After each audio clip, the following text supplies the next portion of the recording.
Bismillahirrahmanirrahim.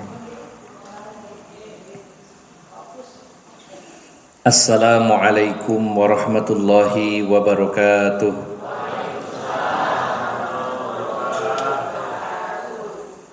Innal hamdalillahi nahmaduhu wa nasta'inuhu wa nastaghfiruh wa na'udzu billahi min syururi anfusina wa min sayyiati a'malina.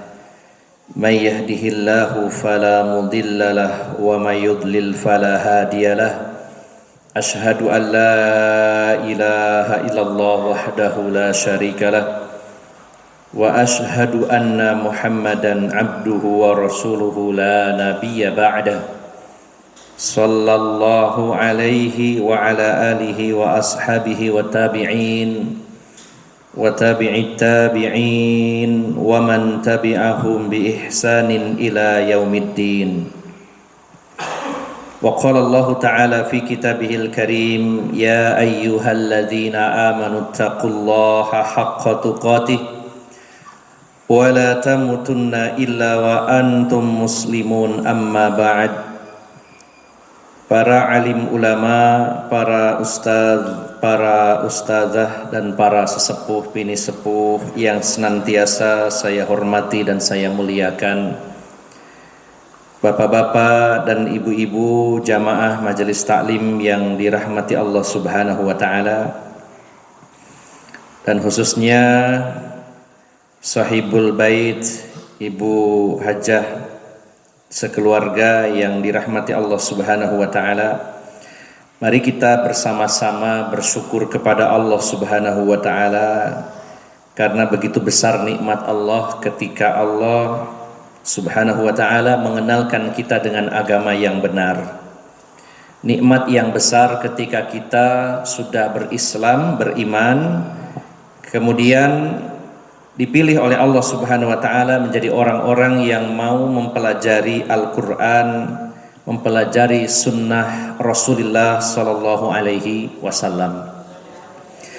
Dan lebih kita bersyukur lagi adalah ketika Allah Subhanahu wa ta'ala membimbing dan mengarahkan kita agar memiliki akidah yang lurus, memiliki pemahaman yang benar tentang akidah, dan bisa mengenal Allah Subhanahu wa ta'ala lebih detail dan lebih mendalam. Karena ini adalah yang paling pokok, yang paling asas, yang menjadi sebab selamatnya kita di dunia hingga di akhirat kelak. Bapak Ibu yang dimuliakan Allah Subhanahu wa ta'ala, belajar tentang tauhid adalah belajar sesuatu yang paling penting, yang paling pokok, yang menjadi dasar dari seluruh ajaran Islam. Bagaimanapun hebatnya amal-amal kita, bila akidah kita rusak dengan kesyirikan terutama, maka hebatnya amal-amal kita ini tidak ada artinya di sisi Allah Subhanahu wa ta'ala. Allah sudah menegaskan bahwa walaqad uhiya ilaika wa ilal ladzina min qablika la in asyrakta la yahbatanna amaluka wa la takunanna minal khasirin. Dan sesungguhnya telah diwahyukan kepadaku atau kepadamu dan kepada Rasul-Rasul sebelum kamu bahwa siapapun yang berbuat syirik, sungguh terhapus amal-amalnya dan di akhirat termasuk orang yang rugi.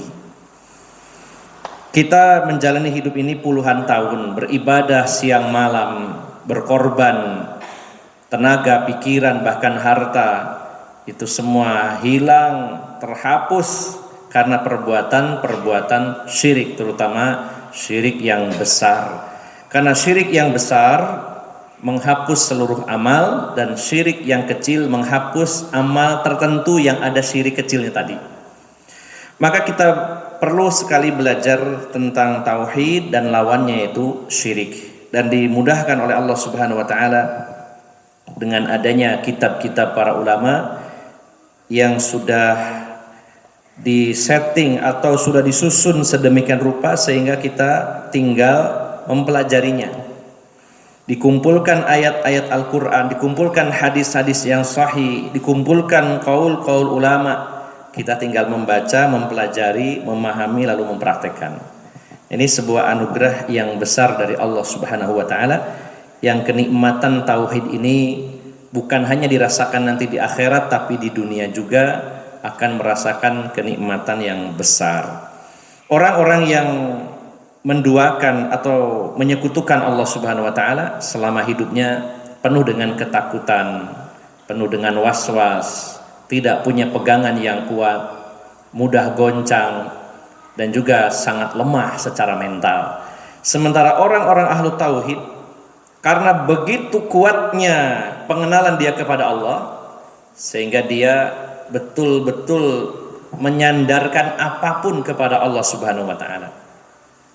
Puncak tauhid adalah at-tawakkul 'ala Allah, tawakal kepada Allah Subhanahu wa taala. Maka kalau sudah tawakal kepada Allah, menyerahkan semuanya kepada Allah, Allah lah yang akan mengurus dan menata kehidupan kita di dunia maupun di akhirat. Maka inilah pentingnya kita bersama-sama mempelajari tentang tauhid, sekaligus mempelajari lawan dari tauhid, yaitu syirik, baik yang besar maupun yang kecil. Pada pertemuan yang terakhir kita sudah membahas tentang istighotsah, di mana istighotsah adalah salah satu jenis doa. Dengan kata lain, doa yang spesifik, doa yang khusus, karena isi dari istighotsah adalah minta dihilangkan dari bala, bencana, dan musibah. Sehingga kalau doa itu belum tentu istighotsah, tapi kalau istighotsah pasti itu adalah doa. Bila kita beristighotsah kepada selain Allah, minta dihilangkan bala, musibah, bencana kepada selain Allah, ini jelas kesyirikan yang besar. Karena istighotsah adalah jenis ibadah. Bahkan doa itu adalah mukhul ibadah, otaknya ibadah.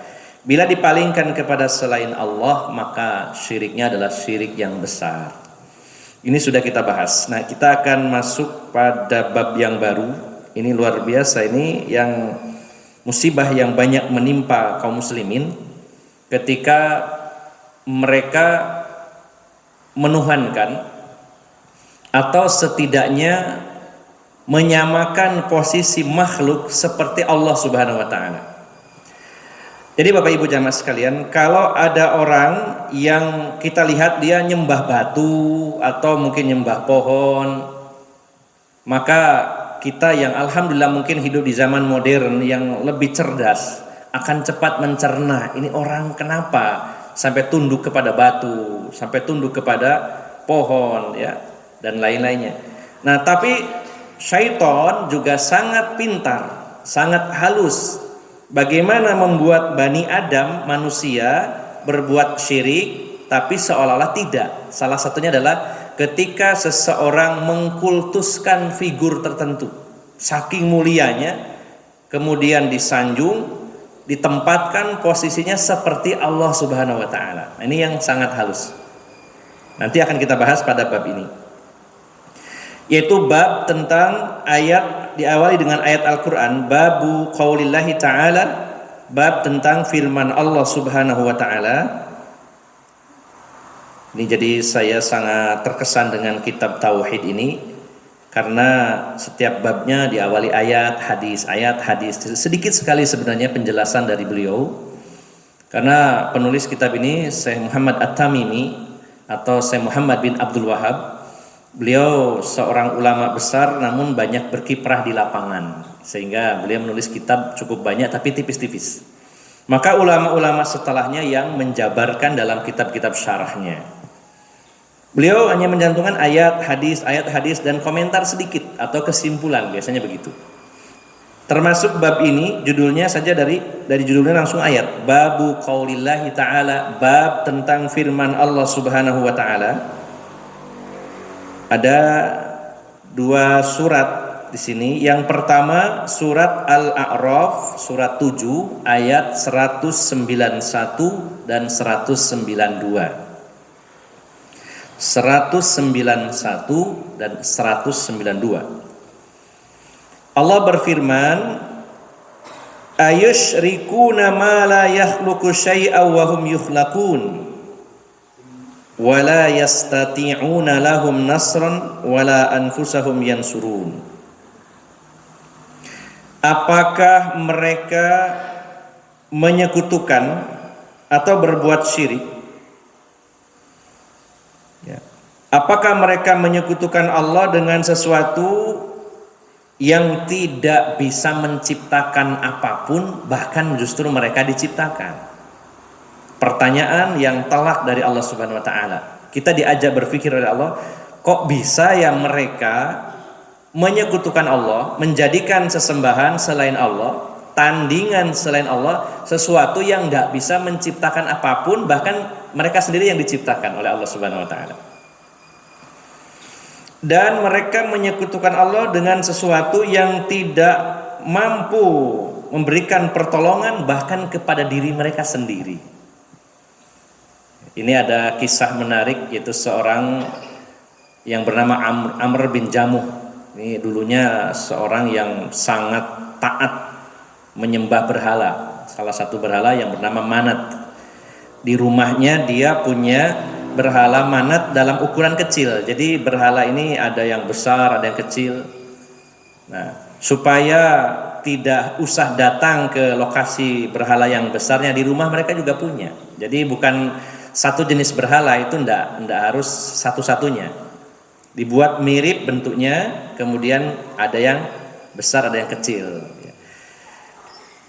Amr bin Jamuh ini punya berhala Manat yang kecil dan terbuat dari bahan yang sangat mahal dan dirawat, ya. Di tiap hari dielus-elus, diserbeti kalau kita ya, dilap gitu ya.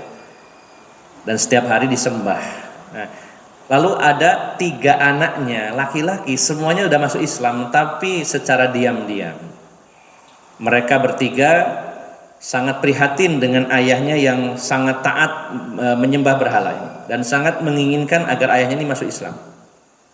Maka akhirnya ketiganya bersekongkol membuat manuver gitu ya, berstrategi gimana ya caranya supaya bapak kita ini sadar.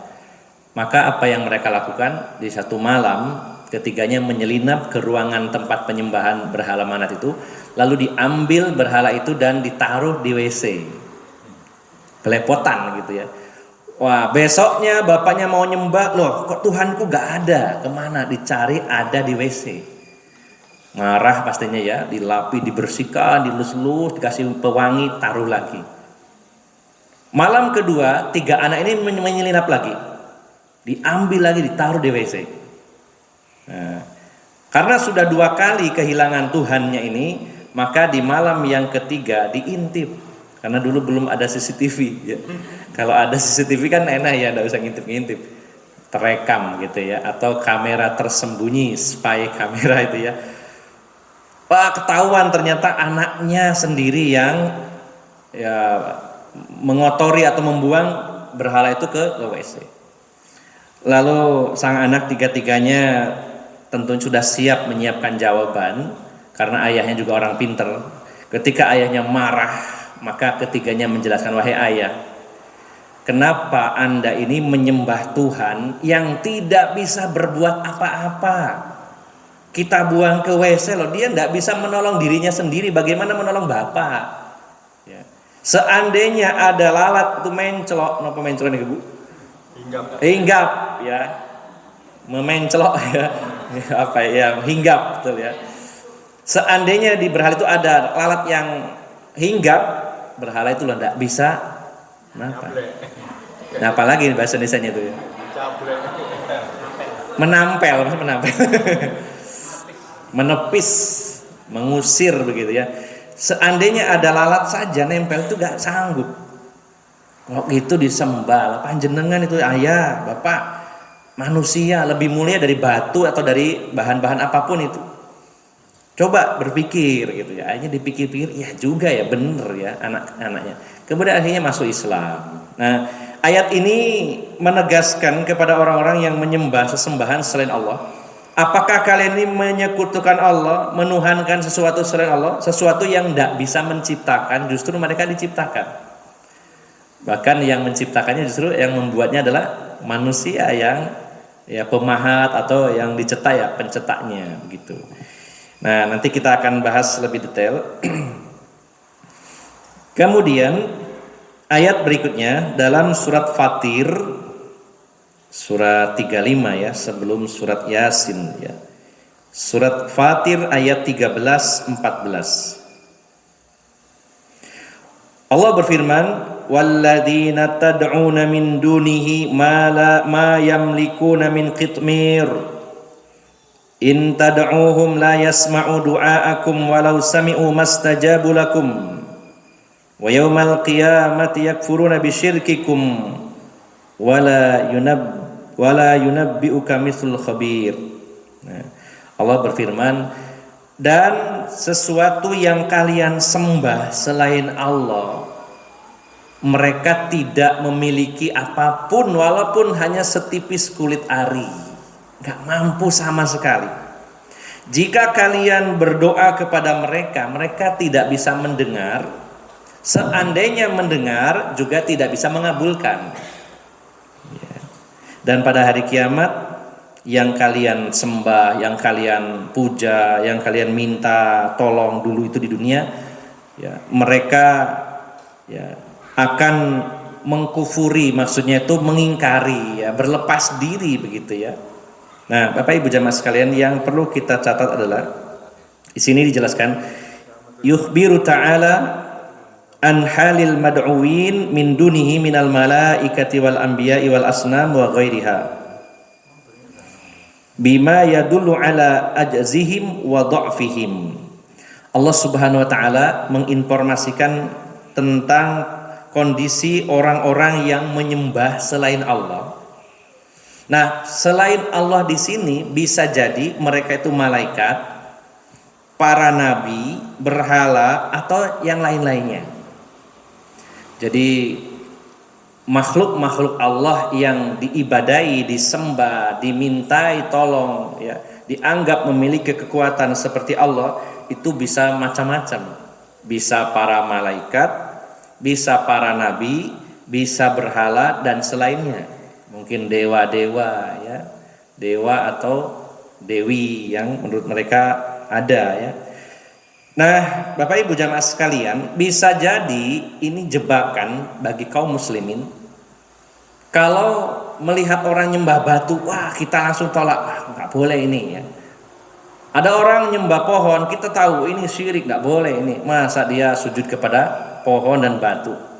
Tapi jebakan syaitan itu sangat halus, yaitu ketika ada makhluk-makhluk Allah yang dimuliakan oleh Allah Subhanahu wa taala. Contohnya para nabi.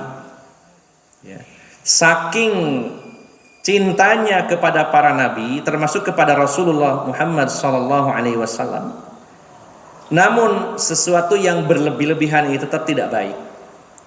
Karena ketika terlalu mencintai, menyanjung berlebih-lebihan sampai menempatkan Rasulullah Muhammad SAW pada posisi di atas, maksudnya di atas makhluk yang lainnya, ya, yaitu posisi seperti Allah Subhanahu wa taala. Ini banyak terjadi dan menimpa kaum muslimin yang memuja Rasulullah Muhammad SAW berlebih-lebihan. Bukankah sudah ada fakta seorang nabi yang dipertuhankan, yaitu Nabi Isa alaihi salam.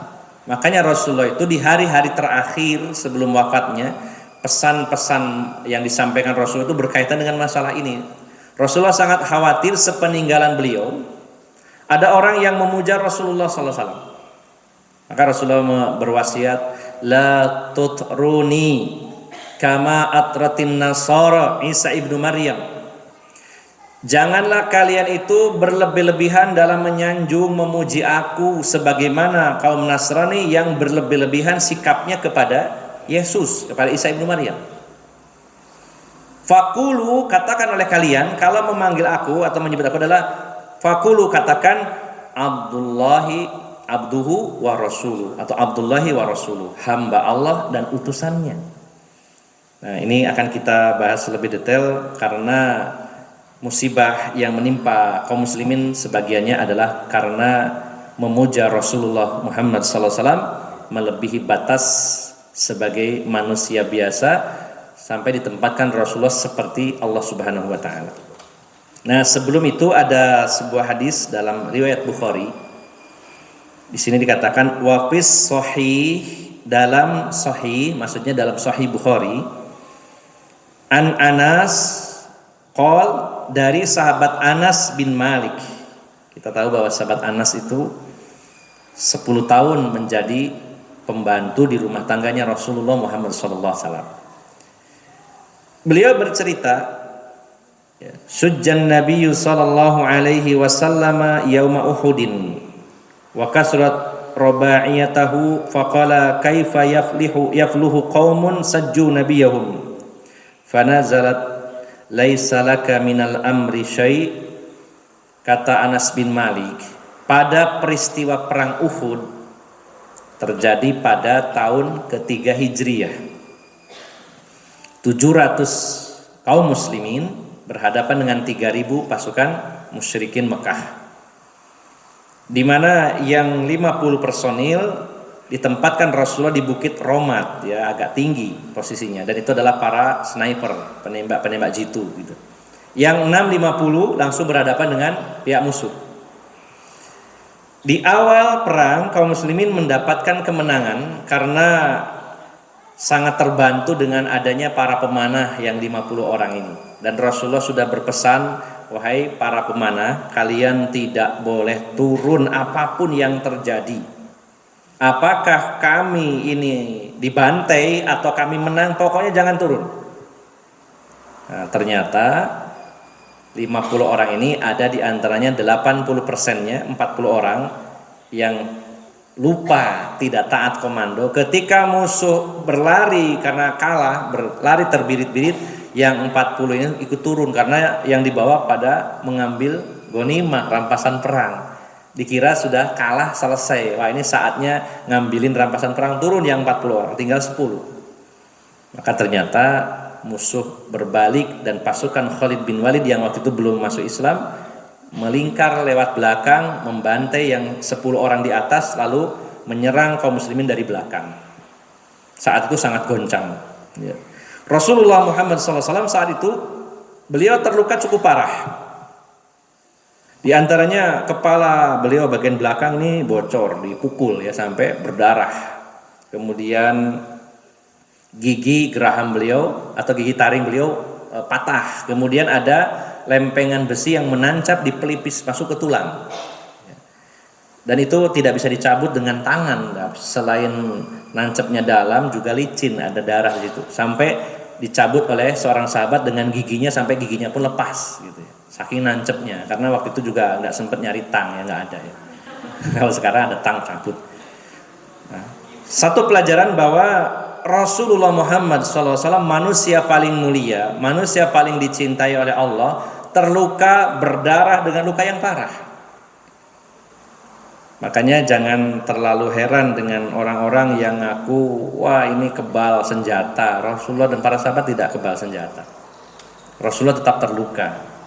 Padahal mereka adalah orang-orang yang hebat. Dan banyak juga orang yang mengaku kebal senjata, tapi kena pukulan jamaah pengajian ya pada sobek mulutnya itu ya kemarin. Ya pas saya diberi amanah untuk memimpin pasukan yang berjaga itu, saya sampai heran banyak yang dipegangin ya. Karena luka robek-robek itu ya, kena pukulan dari jamaah. Kita sudah menahan supaya tidak terjadi keributan, tapi qadarullah terjadi juga ya di Surabaya kemarin ya, mungkin yang viral itu. Ya, di Masjid Purimas di Assalam ya, Masjid Assalam Purimas Surabaya. Jadi pelajaran yang bisa kita ambil adalah bahwa Rasulullah dan para sahabat dalam berperang mereka tidak ada yang wah saya kebal senjata, tidak makan. Lukanya Rasulullah itu sangat parah. Dan sebagai manusia biasa, beliau waktu itu yang merasakan sakit dan juga marah beliau. Sampai beliau mengatakan kaifa yabluhu qaumun sajju nabiyahum, kaum yang melukai nabi mereka gak akan mungkin selamat, gak akan mungkin menang. Rasulullah mengatakan kaum yang telah melukai nabi mereka nggak akan menang, nggak akan selamat itu mereka itu. Maka turunlah firman Allah Subhanahu wa taala menegur perkataan Rasulullah tadi, yaitu Allah berfirman dalam surat Ali Imran ayat 128. Allah berfirman, "Laisa laka minal amri syai." Wahai Muhammad, kamu tidak punya wewenang sedikit pun di sini. Jangan pernah mengatakan mereka nggak akan selamat. Bagaimana penjelasannya? Bisa jadi orang-orang yang dulu memerangi kamu itu sadar, masuk Islam dan masuk surga. Bayangkan Bapak Ibu jemaah sekalian. Ini teguran dari Allah Subhanahu wa taala. Rasulullah menyatakan mereka kaum yang melukai nabi mereka itu nggak akan selamat. Kata Allah, siapa bilang? Ya.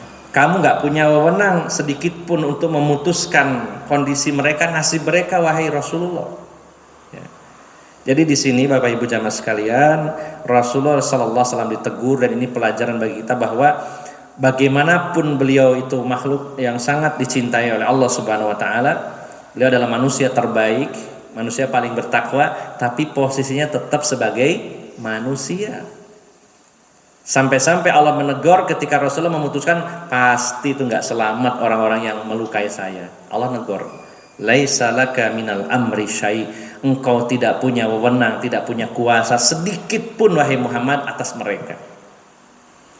Dalam penjelasannya, kalau Allah akan menyiksa mereka itu terserah Allah. Kalau Allah memberi petunjuk kepada mereka dan mereka diselamatkan itu juga terserah Allah. Rasulullah tidak punya kuasa sedikit pun. Nah, jadi Bapak Ibu jamaah sekalian, ini sesuatu yang luar biasa karena banyak orang yang terlalu tinggi menyanjung Rasulullah Muhammad SAW, seolah-olah Rasul itu bisa menetapkan apapun sekehendak hatinya. Padahal beliau juga sebagai Rasul tapi juga sebagai manusia biasa. Nah, kemudian satu lagi, yaitu ketika ayat turun tentang perintah kepada beliau untuk mengingatkan keluarga beliau, Allah menyatakan, wa andir ashiratakal akrobin, wahai Muhammad, berilah peringatan kepada kerabat-kerabat terdekatmu. Maka Rasulullah memanggil suku Quraisy dan keluarga beliau dan mengatakan, ya ma'syara Quraisy,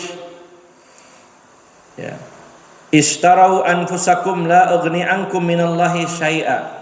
Wahai suku Quraisy, selamatkan diri kalian, saya tidak punya wewenang sedikit pun untuk menyelamatkan kalian. Nggak ada nanti di akhirat, wah kita kan suku Quraisy, nabi terakhir dari suku Quraisy, kita ngandalkan nabi kita, ya. Kata Rasulullah, wahai suku Quraisy, kalian berjuang, kalian berkorban, kalian berusaha untuk diri kalian, karena saya tidak punya wewenang sedikit pun untuk menyelamatkan kalian, saya nggak mampu. Nah, kemudian setelah itu Rasulullah memanggil, ya Abbas ibn Abdul Muthalib, wahai Abbas bin Abdul Muthalib, wahai pamanku. Dalam bahasa kita, memang benar ponakanmu itu nabi, saya itu nabi, kata Rasulullah. La ughni anka minallahi syai'a, tapi saya nggak punya wewenang sama sekali di hadapan Allah Subhanahu wa taala. Kamu harus berusaha sendiri, saya nggak punya wewenang. Nggak bisa hanya mengandalkan saya, nggak bisa. Kalau di dunia bisa lah mengandalkan, ya, misalkan bapaknya pemimpin, anaknya ya bisa jadi pemimpin, ya. Kalau di dunia bisa, ya. Di akhirat di hadapan Allah tidak bisa, ya. Nggak ada nepotisme di sana, ya. Nah, kemudian Rasulullah memanggil, ya Sofiyata ammata Rasulullah sallallahu alaihi wasallam, la ughni anki minallahi syai'a. Wahai Sofiyah, bibinya Rasulullah sallallahu alaihi wasallam, saya tidak punya wewenang sedikit pun untuk menyelamatkan kamu, wahai bibi. Walaupun saya ini keponakan kamu, saya nggak punya wewenang sedikit pun. Kamu berjuang, berkorban sendiri. Kemudian Rasulullah melanjutkan, wa ya Fatimah binta Muhammadin, salini min mali ma syi'ti la ughni anki minallahi syai'a. Wahai Fatimah, putriku yang tercinta, mintalah kepadaku harta apa saja yang kamu minta. Kalau saya punya saya kasih. Tapi di hadapan Allah nanti, saya nggak punya wewenang, nggak punya kuasa sama sekali untuk menolong kamu. Artinya Bapak Ibu jamaah sekalian, beliau manusia biasa, kita juga harus beramal sendiri, tidak hanya bisa mengandalkan seperti ini tadi, Fatimah, bapak bukan nabi, wis nyantai lah, gak usah neko-neko, gak usah nemen-nemen ibadah, wong bapakku nabi, mesti kok ngomong pak, selamat no pak, kan gampang. Kata Rasulullah tidak bisa. Saya ini gak punya wewenang, gak punya kemampuan apapun, ya, kecuali atas izin Allah Subhanahu wa Ta'ala. Bahkan syafaat pun, syafaat Rasulullah SAW bukan semata-mata beliau memiliki wewenang, tapi diizinkan oleh Allah Subhanahu wa Ta'ala. Bukankah Allah telah berfirman dalam ayat kursi, man dzalladzi yashfa'u indahu illa biizni. Siapa yang memiliki syafaat, ya, kecuali orang-orang yang mendapatkan izin dari Allah. Tidak ada yang memiliki syafaat atau berhak memberikan syafaat kecuali atas izin Allah Subhanahu wa Ta'ala. Nah, Bapak Ibu yang dimuliakan Allah Subhanahu wa Ta'ala, kita sangat mencintai Rasulullah Muhammad SAW. Kita sangat memuliakan beliau, kita membela beliau, ya, bahkan kita lebih harusnya, dan ini idealnya, mencintai beliau itu melebihi diri kita sendiri, ya. Tetapi beliau walaupun manusia paling baik, manusia paling soleh, paling bertakwa, paling kita cintai, tapi beliau tetap sebagai manusia yang tidak bisa ditempatkan posisinya seperti Allah Subhanahu wa Ta'ala. Sehingga beliau pun tidak bisa memberikan manfaat, tidak bisa menghilangkan madharat, hanya Allah yang mampu melakukan itu semua. Bahkan ketika Rasulullah menegaskan berkata bahwa mereka kaum yang melukai saya itu nggak akan selamat, kata Allah, siapa bilang? Laisa, ya, kata Allah tadi, laisa laka minal amri syai'. Kamu tidak punya menang sedikit pun wahai Muhammad. Kalau saya memaafkan, dia akan tobat dan akan selamat. Kalau saya ingin mengazabnya, ya saya bisa juga. Nah, ini yang perlu dipahami Bapak Ibu jamaah sekalian. Termasuk tidak semua perkara yang diputuskan oleh Rasulullah SAW itu semuanya wahyu dari Allah. Ya, terutama kaitannya dalam kasus-kasus perdata mungkin kalau sekarang namanya. Ketika Rasul itu nyidang para sahabat, ada sengketa-sengketa, ya, tidak serta-merta lalu Allah menurunkan wahyu, wah ini yang benar si A, yang salah si B, tidak. Kalau itu dilakukan, bagaimana nasib kita hari ini untuk memutuskan satu perkara? Karena kita tidak dapat wahyu dari Allah Subhanahu wa Ta'ala. Jadi ini satu gambaran bahwa Rasul itu secara umum manusia yang juga memiliki ada kelemahan-kelemahan sebagai manusia, dan itu justru bukti keadilan Allah untuk kita. Kalau Rasulullah itu istilahnya benar-benar tidak memiliki sifat kemanusiaan di atas kita semuanya, kita yang kesulitan mengikuti dan mencontoh beliau. Misalkan, wah kalau Rasulullah itu tidak pernah lupa, nah umatnya yang bingung Pak malah.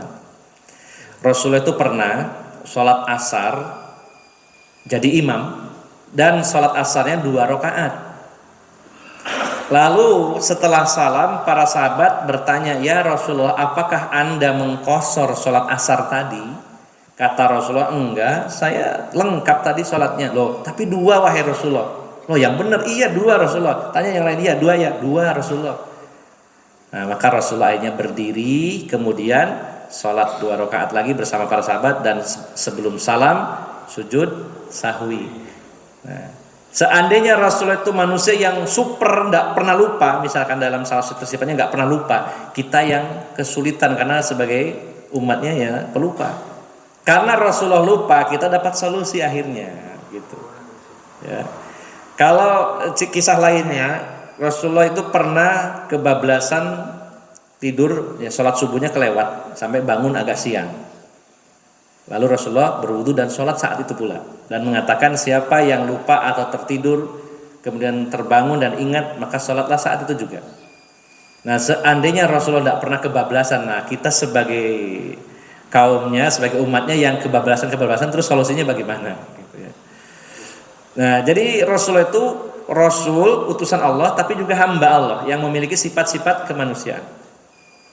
Justru permintaan dari orang-orang musyrik waktu itu, Kenapa ya Rasul yang diutus di tengah-tengah kita kok manusia seperti kita? Mereka mengatakan malihadar rasul ya'kulut ta'am wa yamshi fil aswaq. Kok aneh ya, Allah ini katanya mengutus seorang rasul kok dari kalangan kita ya, dari kalangan manusia. Dia itu makan, dia juga berjalan-jalan di pasar ya, tafsirnya itu beliau berdagang. Kok ada nabi ya dodolan ya mangan ya. Nah, mereka menginginkan kalau nabi itu harusnya malaikat ya, yang tidak punya nafsu sempurna seolah-olah begitu. Nah, kalau nabi kita itu malaikat, waduh Bapak Ibu jamaah sekalian, kita yang kesulitan nirunya. Jadikan teladan ya, misalkan malaikat nggak nikah, terus umatnya berarti nggak nikah semua. Wah, bingung juga ini. Terus malaikat nggak makan, umatnya nggak makan. Misalkan nggak tidur, misalkan ya, terus kita juga nggak tidur, sulit. Justru inilah kasih sayang Allah mengutus seorang nabi, seorang rasul yang terakhir dari kalangan manusia sebagaimana nabi-nabi yang sebelumnya, dan beliau sebagai utusan Allah juga manusia biasa yang tidak bisa kita tempatkan posisinya seperti Allah Subhanahu wa taala. Maka kita harus hati-hati ketika menyanjung beliau. Memang kita sangat mencintai dan memuji beliau ya, tetapi jangan sampai berlebih-lebihan sampai menempatkan posisi beliau seperti Allah Subhanahu wa taala. Nah, bab ini penekanan tentang masalah syirik, karena orang itu bisa jadi berbuat syirik, yang dia sembah, yang dia agungkan itu bukan batu, bukan pohon, tapi bisa malaikat, bisa para nabi, termasuk Rasulullah Muhammad sallallahu alaihi wasallam. Nah, inilah tujuannya kita supaya bersih dalam beragama ini, dalam berakidah ini. Kita hanya beribadah menyembah Allah saja. Selain Allah seluruhnya makhluk, siapapun, mau malaikat Jibril, mau siapapun selain Allah adalah makhluk. Di alam semesta ini hanya dua, Khaliq, Al-Khaliq yaitu Allah, dan yang kedua ada makhluk. Seluruhnya adalah selain Allah adalah makhluk. Maka Bapak Ibu jamaah sekalian, jangan pernah kita bertawakal, menyerahkan diri kita, kemudian meminta kepada selain Allah, walaupun itu kepada para nabi dan rasul, walaupun itu kepada para malaikat, walaupun itu kepada Kanjeng Nabi Muhammad sallallahu alaihi wasallam. Totalitas kita ini mengabdi hanya kepada Allah saja. Bersihkan segala unsur peribadatan kita dari penyelewengan dan pengalihan ibadah kepada selain Allah Subhanahu wa taala. Ini saja yang bisa kita bahas, dan selebihnya kita ngobrol atau dialog, tanya jawab, barangkali ada hal-hal yang ingin ditanyakan. Jadi tidak terlalu panjang lebar, satu bab saja, karena babnya pendek ya sudah, supaya lebih mudah dipahami insyaallah. Barangkali ada hal-hal yang kurang jelas bisa disampaikan.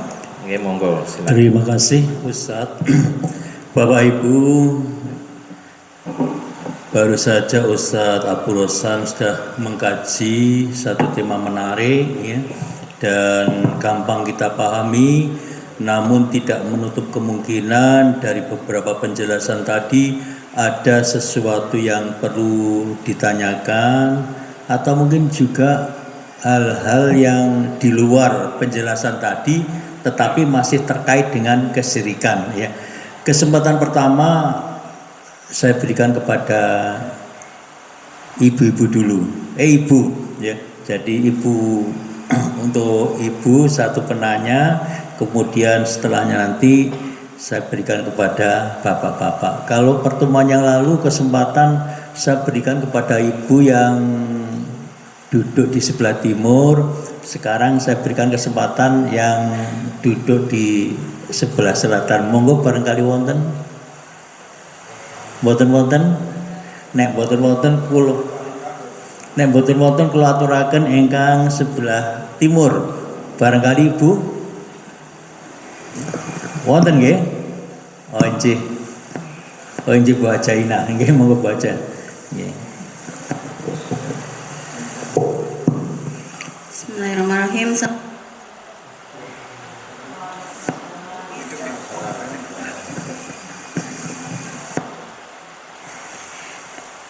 Terima kasih kesempatannya Ustadz. Yang pertama mungkin saya ingin menanyakan terkait sekarang itu kan banyak ada sandal Rasulullah, kemudian rambut Rasulullah yang disebut seperti itu, yang kemudian dibawa keliling Indonesia begitu Ustadz. Sebetulnya itu memang benar ada, apakah memang itu adalah seperti yang disampaikan? Terus kalau memang benar itu memang bagaimana kita menyikapinya, kalau memang salah juga bagaimana kita seharusnya begitu Ustadz. Terus apakah itu termasuk juga dalam perbuatan yang berlebih-lebihan begitu, karena saya juga nggak tahu sih maksudnya sikap yang paling tepat itu seperti apa. Kemudian yang kedua, di akhir zaman ini kan memang publikasi itu sangat luar biasa sehingga banyak mempengaruhi orang gitu. Kemudian kita sendiri kadang merasa sulit untuk bedanya itu sangat tipis begitu Ustadz, untuk kemudian bisa mengetahui sebetulnya ini masuk perbuatan syirik atau bukan begitu, karena ya umumnya mereka mengemasnya dalam bentuk agama begitu kan, seperti yang Ustadz contohkan pada pertemuan sebelumnya, bagaimana mungkin ritualnya itu adalah ya misalnya berkorban sapi begitu, tapi niatnya bukan karena Allah, tapi yang dibaca mungkin bacaan-bacaan Al-Quran. Nah itu kan tentunya mengaburkan kita begitu. Kira-kira adakah kiat-kiat khusus bagi kita yang memang masih sangat awam untuk bisa benar hati-hati begitu dalam membedakan apakah itu masuk dalam perbuatan syirik atau bukan. Yang ketiga, termasuk adanya sholawat-sholawat baru yang diciptakan, memang sengaja diciptakan oleh manusia begitu. Dan saya nggak tahu sih, pernah ada yang menyampaikan, saya tidak perlu menyebutkan begitu Ustadz, tapi bahwa saya memang pernah kemudian mengetahui bahwa sebetulnya itu termasuk dalam penyampaian permohonan kepada Rasulullah, bukan kepada Allah begitu. Nah, bagi kita orang awam yang mungkin mendengarnya itu kan seneng-seneng saja Ustadz karena mudah dihafal begitu. Lah, iramanya enak, kemudian dibuat kalau orang biasa habis sholat itu kan, atau sebelum sholat biasanya itu dibaca di musola misalnya atau di masjid-masjid. Anak-anak kecil juga jadi ikut-ikut begitu, tapi tanpa mengetahui artinya begitu. Nah, untuk menyikapi hal seperti itu, kiranya apa sih yang seharusnya kita lakukan supaya tidak hanya ikut-ikutan begitu? Artinya dalam upaya kehati-hatian kita. Kemudian yang terakhir Ustadz, terkait dengan syafaat Rasulullah. Kan Rasulullah jelas tidak bisa menolong tadi sebagaimana kalau Allah tidak menghendaki. Tapi bahwa kita kan sangat berharap mendapatkan syafaat beliau kelak di akhirat begitu, dengan seizin Allah. Nah, kriterianya apa Ustadz untuk bisa mendapatkan syafaat Rasulullah dengan mendapatkan izin pastinya dari Allah? Mungkin itu Ustadz, terima kasih sebelumnya. Assalamualaikum warahmatullahi wabarakatuh. Waalaikumsalam warahmatullahi wabarakatuh. Masya Allah ya, 4 pertanyaan. Yang pertama terkait rambut atau mungkin sandal atau bagian-bagian dari tubuh beliau sallallahu alaihi wasallam dan apa yang beliau pakai yang sangat viral mungkin ya akhir-akhir ini. Maka sebenarnya yang pertama kita harus memastikan dulu apa betul itu peninggalan Rasulullah Muhammad sallallahu alaihi wasallam, dan apa betul juga itu termasuk kayak rambut atau apa saja. Nah, ini pastinya butuh data yang valid, yang akurat ya, karena hal-hal seperti ini itu sangat mudah untuk dipalsukan ya. Seperti juga halnya banyak terjadi kuburan-kuburan yang diklaim ini kuburannya Nabi Adam, ternyata bukan. Bahkan ada yang diklaim kuburan ternyata itu adalah sarang rayap, itu pernah gitu ya. Bahkan kalau di Indonesia ada kuburan-kuburan yang namanya bagus-bagus, tapi itu ternyata bukan orang, tapi yang dikubur ada payungnya raja, ada kerisnya, ada pedangnya. Nah, dan bagaimana? Ini intinya yang pertama harus dipastikan dulu apa benar itu rambut Rasulullah SAW. Dan saya jika ditanya apa betul, saya juga tidak tahu ya.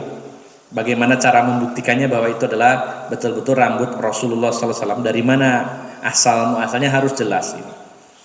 Tapi yang terpenting adalah yang kedua, kalaupun itu rambut Rasulullah SAW, ya, terus apakah juga harus dijadikan jimat atau dianggap ini mengandung barokah dan sebagainya atau mengandung kekuatan? Nah, ini yang justru akan merusak, membahayakan akidah kaum muslimin. Ya. Ketika Rasulullah saja masih hidup, ya, beliau secara tegas tadi Allah menyatakan secara tegas bahwa beliau ini manusia biasa yang tidak punya wewenang sebagaimana wewenang Allah Subhanahu wa taala. Ya. Maka yang pertama pastikan betulkah itu rambut Rasulullah atau sandalnya Rasulullah atau tidak. Ini juga butuh data dan fakta-fakta yang valid. Kalaupun iya, juga tidak harus diagungkan berlebih-lebihan ya. Walau bagaimanapun itu adalah sebuah benda. Ya. Sebuah benda. Dulu memang para sahabat Nabi ketika Rasulullah hidup itu ada sebagian yang memang mengambil bagian dari Rasulullah itu karena memang ada keunikan, kelebihan. Contohnya keringat Rasulullah SAW itu pernah diwadahi oleh seorang sahabiah, seorang wanita sahabat, karena memang wangi. Nah, kalau keringatnya kita kan nggak ada yang wadahi ya. Itu contohnya ya. Dan juga banyak di antara para sahabat itu yang ingin memeluk Rasulullah SAW karena memang cinta ya, dan juga kulit beliau itu sangat lembut sekali, luar biasa, melebihi lembutnya sutra kata para sahabat Nabi. Tapi kembali lagi bahwa apakah itu rambutnya Rasulullah ataukah itu mungkin pakaiannya atau sandalnya, dan seandainya itu betul milik Kanjeng Nabi Muhammad SAW juga tidak layak untuk diagungkan karena itu tetap sama, itu adalah benda mati yang tidak bisa mendatangkan manfaat dan juga menghilangkan mudorot. Jadi kita tidak usah ikut-ikutan kalau ada seperti itu. Wah, sampai keliling Indonesia ya dianggap sesuatu yang luar biasa. Biasa saja, sama, itu adalah benda biasa. Ini pertanyaan yang pertama ya. Terus yang kedua tadi saya perlu nyatet kayaknya ini ya. Kemudian yang kedua tentang masalah kesyirikan yang sangat tipis ya tadi pertanyaannya, karena begitu gencarnya media hari ini sehingga kesyirikan itu semakin mudah tersebar dan dengan banyak kemasan, kemudian banyak subhat, artinya kesamaran sehingga kita kadang seringkali sulit membedakan ini syirik atau bukan. Lalu apa yang harus kita lakukan? Bapak Ibu jamaah sekalian yang dimuliakan Allah Subhanahu wa taala, tentu yang pertama kita betul-betul di zaman yang penuh dengan fitnah ini harus banyak-banyak berdoa kepada Allah Subhanahu wa taala agar dijauhkan dari segala dosa terutama syirik. Yang kedua, Allah menyatakan fas'alu ahla dzikri in kuntum la ta'lamun. Bertanyalah kepada orang berilmu kalau kamu tidak tahu. Jadi ketika ada fenomena yang kita masih ragu ini syirik apa bukan ya, ini berbahaya atau tidak ya, kalau kita belum tahu ilmunya segera tanyakan. Nah, yang ketiga tentunya dengan belajar. Seperti kita mengkaji kitab ini nantinya insya Allah akan secara detail membahas tentang syirik dan jenis-jenisnya. Nah, kalau sekedar syirik besar, syirik kecil ini belum detail, tapi harus dengan contoh-contohnya. Nanti bertahap kita akan pelajari bersama. Seperti kemarin sudah membahas isti'anah, meminta isti'adzah, minta perlindungan kalau kepada selain Allah itu termasuk syirik. Istighosa kalau dimintakan kepada selain Allah berarti juga termasuk syirik. Kemudian berlebih-lebihan dalam menyanjung Rasulullah SAW sehingga ditempatkan seolah-olah seperti Allah, ini juga kesyirikan. Nah, dengan belajar ini insya Allah nanti akan semakin mengenal gitu. Jadi kesimpulannya dengan kesamaran dan juga publikasi yang sangat masif di era digital ini, kita khawatir terjatuh dalam kesyirikan, pertama banyak berdoa, yang kedua banyak bertanya kepada para ulama, yang ketiga terus mendalami ilmu agama ini. Insya Allah Allah akan menolong kita dijauhkan dari perbuatan syirik. Kemudian berikutnya tentang sholawat, ya, semakin hari semakin banyak ragamnya ya sholawat itu. Dan ketika ada sholawat yang menyimpang, lalu diingatkan, langsung dicap orang ini gak suka sholawat. Nah, ini yang perlu kita luruskan Bapak Ibu jamaah sekalian. Dulu para sahabat, mereka adalah murid-murid Rasulullah SAW. Kita akui kredibilitas mereka, keilmuan mereka, dan mereka orang Arab. Tapi ketika mereka ingin bersolawat, mereka bertanya kepada Rasulullah. Mereka mengatakan, ya Rasulullah, na'rifu kaifa nusallim alaiki wa kaifa nusalli alaiki. Wahai Rasulullah, kami sudah mengerti bagaimana kami ini mengucapkan salam kepada Anda. Lalu bagaimana caranya kami sholawat? Para sahabat saja nanya kepada Rasulullah SAW tentang bagaimana caranya kami sholawat. Maka Rasulullah mengajari sholawat Ibrahimiyah itu yang biasa kita baca dalam tasyahud atau tahiyat. Ini adalah sholawat yang terbaik yang diajarkan oleh Rasulullah Muhammad SAW. Lalu muncullah berbagai macam sholawat.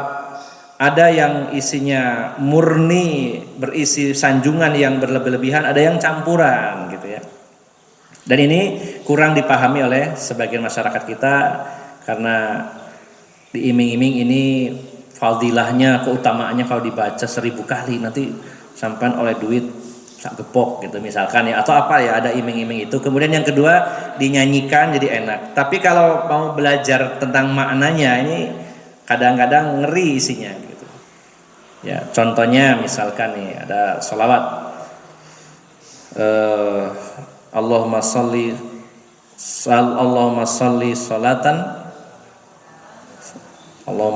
sholatan kamilatan wa salim salaman ala sayyidina Muhammadanil. Saya sering dengar itu ya. Jadi depannya itu bagus, sholawat memang. Allahumma sholli sholatan kamilatan wa salim salaman taman ala sayyidina Muhammad. Ini sholawat isinya depannya. Nah di belakangnya ini yang jadi polemik dan ini jadi perdebatan. Ahli bahasa sudah mencurahkan kemampuan mereka untuk menjelaskan ini karena ada kalimat di belakangnya tunhalu bihil uqadu wa tanfariju bihil kurabu. Apa lagi Bu? Itu. Saya enggak hafal soalnya. Itu salawat apa namanya ya? Salawat nariyah ya. Saya juga kurang paham ya kenapa dikasih nama nariyah. Nar itu artinya neraka ya. Nggak tahu maksudnya, mungkin supaya selamat dari neraka atau bagaimana, tapi penamaannya salawat nariyah. Nar artinya api gitu ya. Nah, depannya adalah isinya salawat bagus, salawat kepada Nabi SAW, tapi belakangnya ada kalimat tunhalu bihil uqadu, bahwa Nabi Muhammad itulah yang melepaskan segala ikatan, yang menghilangkan segala kesulitan, yang menurunkan hujan dan sebagainya. Ini memposisikan Rasulullah seperti Allah Subhanahu wa taala. Ini yang jadi permasalahan ya. Walaupun ada dari ahli bahasa, enggak, maksudnya di sini sholawatnya bukan Rasulullahnya yang melepaskan ikatan, itu sholawatnya bukan Rasulullahnya. Tapi karena domirnya, orang kata ganti ketiganya adalah yaitu tadi domir hu atau hi ya. Tunhalu bihi bukan ha. Kalau sholawat pasti biha. Ini permainan bahasa memang harus kita dalami ya. Nah kebanyakan dari kita ini hafal dan dengan lagunya, tapi seringkali tidak tahu maksudnya. Ya, ini banyak Bapak Ibu jamaah sekalian. Ya, sholawat yang sudah kita sampaikan bahwa ini berlebih-lebihan, tapi tetap dibantah. Ya namanya cinta ya, kita cuma menyanjung aja, nggak lebih dari itu. Tapi kalimat itu harus diralat. Ya, jangan sampai menempatkan Rasulullah sampai melepaskan ikatan, menghilangkan kesulitan, seolah-olah Rasulullah yang berkuasa di situ. Ya, kemudian juga ada sholawat lain yang berbunyi anta nurun fauqa nuri anta iksiru wa ghali anta misbahus suduri. Nah, ada kalimat anta nurun fauqa nur. Engkau adalah cahaya di atas segala cahaya. Padahal dalam Al-Quran surat An-Nur ayat 35, Allahu nurus samawati wal ard. Allah adalah cahaya langit dan bumi. Tapi di situ disebutkan engkau adalah cahaya, wahai Rasulullah, engkau adalah cahaya di atas segala cahaya. Ini kan juga perlu diluruskan juga. Jadi banyak Bapak Ibu jamaah sekalian. Intinya bagi siapapun yang mengamalkan ini, monggo sama-sama dipelajari dulu isinya itu seperti apa, kemudian ditanyakan. Dan lebih amannya sebenarnya banyak sholawat-sholawat yang sudah diajarkan oleh Kanjeng Nabi sendiri, itu lebih aman. Tapi kayaknya kita kurang kurang maksimal, ini saya kurang. Akhirnya mencari sholawat-sholawat yang baru. Ya, ada lagi sholawat basisia, sholawat naria, sholawat apalagi ya, banyak sekali. Ya, bahkan sekarang banyak sholawat sambil joget gitu ya. Sampai orangnya merem-melek gitu ya jogetnya, Masya Allah. Dan ini juga dikritik dari kalangan sebagian kiai, para gus juga mengkritis, ini kok sholawat ini kok sampai joget-joget kayak gitu ya. Nah, ini sebuah fenomena pada hari ini yang sangat memprihatinkan, karena sholawat dan salam itu adalah doa kepada Allah untuk Rasulullah Muhammad SAW yang harus kita mintakan dengan khusyuk, dengan kalimat-kalimat yang benar ya, tidak melampaui batas, tidak gulu berlebihan dalam bersalawat kepada Nabi Muhammad SAW. Jadi kesimpulannya, salawat tentu dianjurkan, disunnahkan, bahkan pahalanya besar.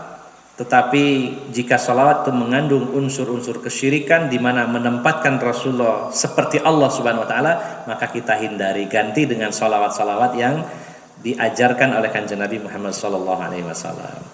Ini baru 3 ya. Tadi yang keempat tentang apa ya? Saya lupa. Jadi saya sudah mulai pikun ya. Ada syafaat. Ya, tentang syafaat. Syafaat itu terbagi menjadi 3. Para ulama merinci syafaat menjadi 3. Yang pertama yang disebut syafaatul uzma. Syafaatul uzma. Syafaat agung. Di mana pada saat itu manusia berbondong-bondong datang kepada para nabi di padang mahsyar. Kita gerombolan datang kepada Nabi Adam. Kata manusia, wahai Adam, engkau adalah bapak bangsa manusia. Minta tolong engkau menghadap kepada Allah. Minta kami ini diputuskan mau kemana ini. Kata Nabi Adam, sesungguhnya hari ini Allah marah dengan kemarahan yang tidak pernah marah sebelum dan setelahnya sehebat ini. Dan saya malu dengan kesalahan saya dulu melanggar larangan Allah Subhanahu Wa Taala. Saya tidak bisa menghadap Allah, saya malu. Lalu datang kepada Nabi Nuh. Nabi Nuh menolak, kepada Nabi Ibrahim, kepada Nabi Musa, kepada Nabi Isa, semuanya menolak. Saya tidak berani menghadap Allah. Lalu akhirnya manusia mendatangi Kanjeng Nabi Muhammad SAW. Dan Rasulullah bersujud dengan sujud yang panjang sekali ke hadapan Allah Subhanahu Wa Taala, yang hanya Allah yang tahu berapa lamanya sujud beliau.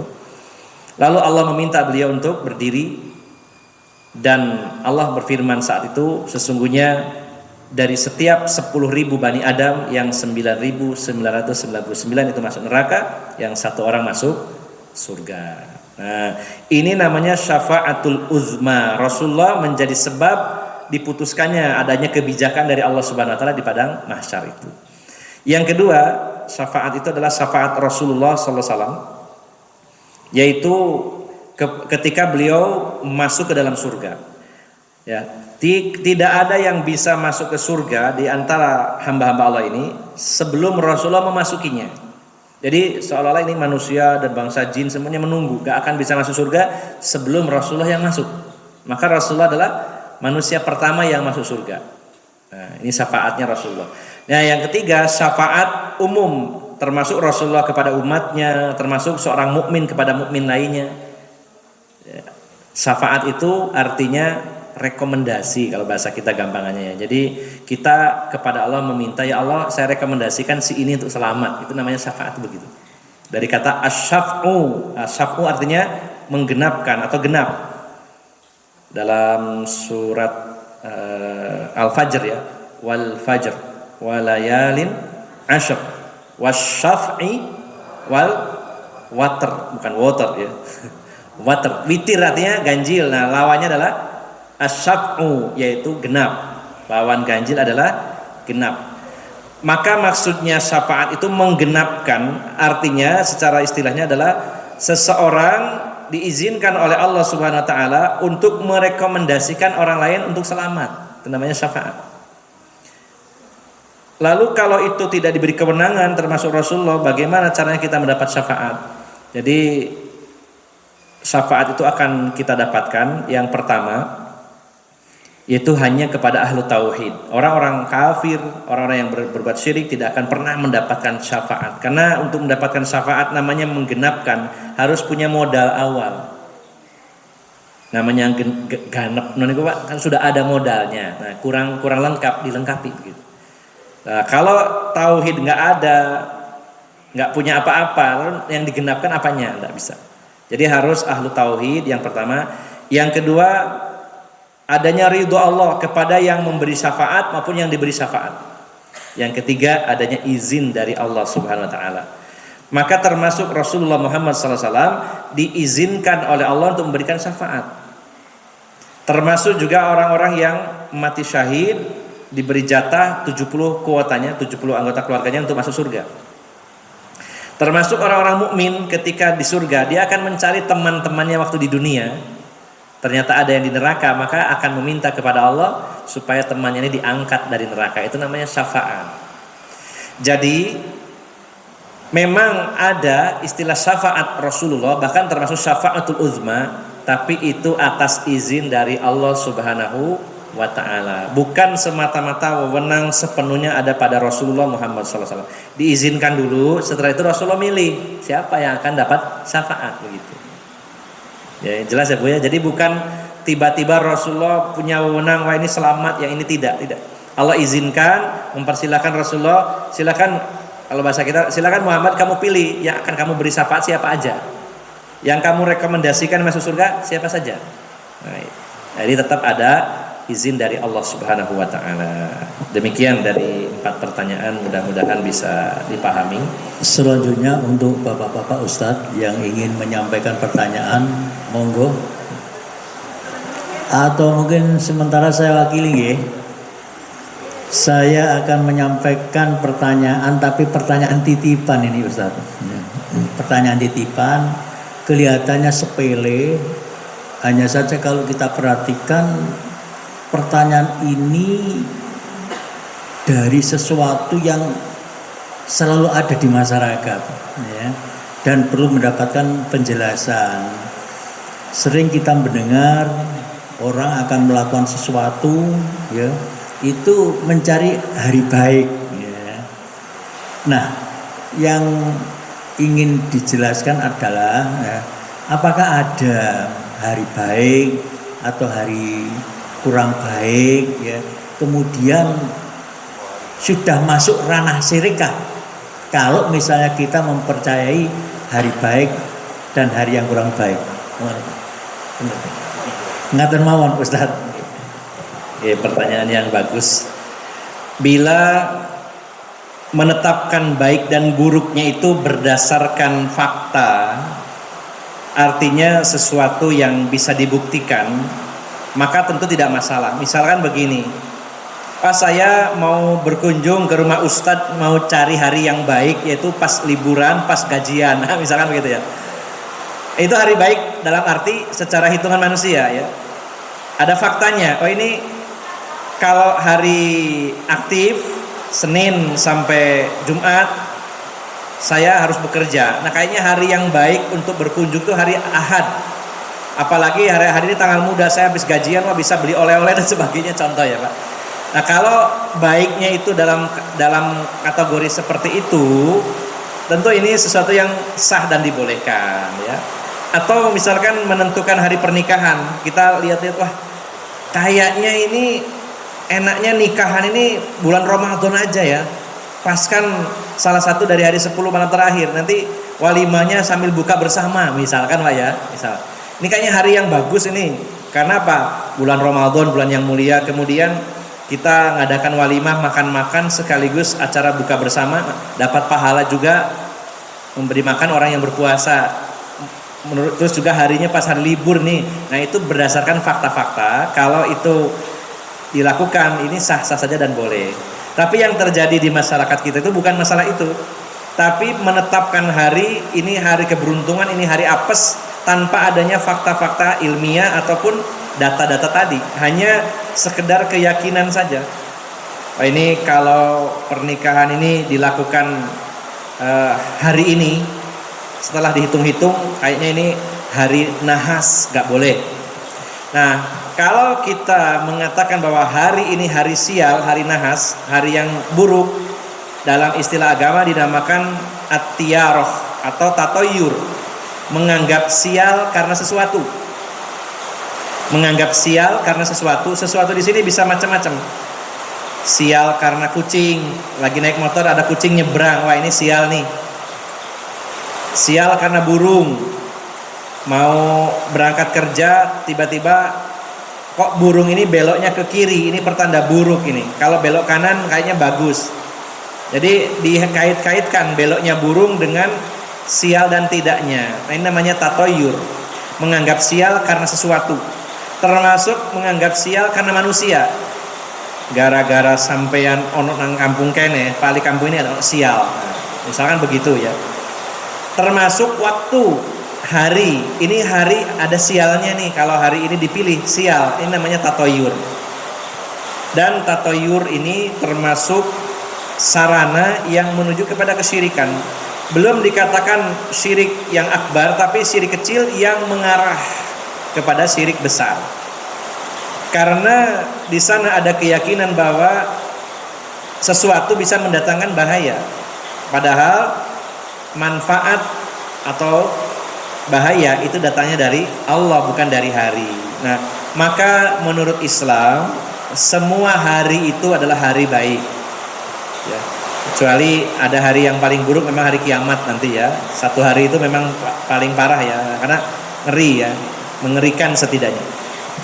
Maka semua hari baik, kalaupun diperhitungkan secara ilmiah, secara data-data, monggo dipersilakan.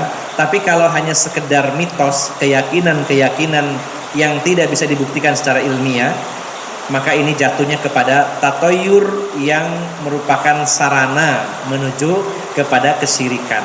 Sehingga masuk kategori syirik yang kecil, tapi jangan dilihat kata kecilnya, tapi syiriknya ya. Sehingga harus kita hindari. Ya, demikian ya, wallahu a'lam bishawab. Demikian. Cukup. Sudah tidak ada lagi Bapak Ibu jamaah sekalian.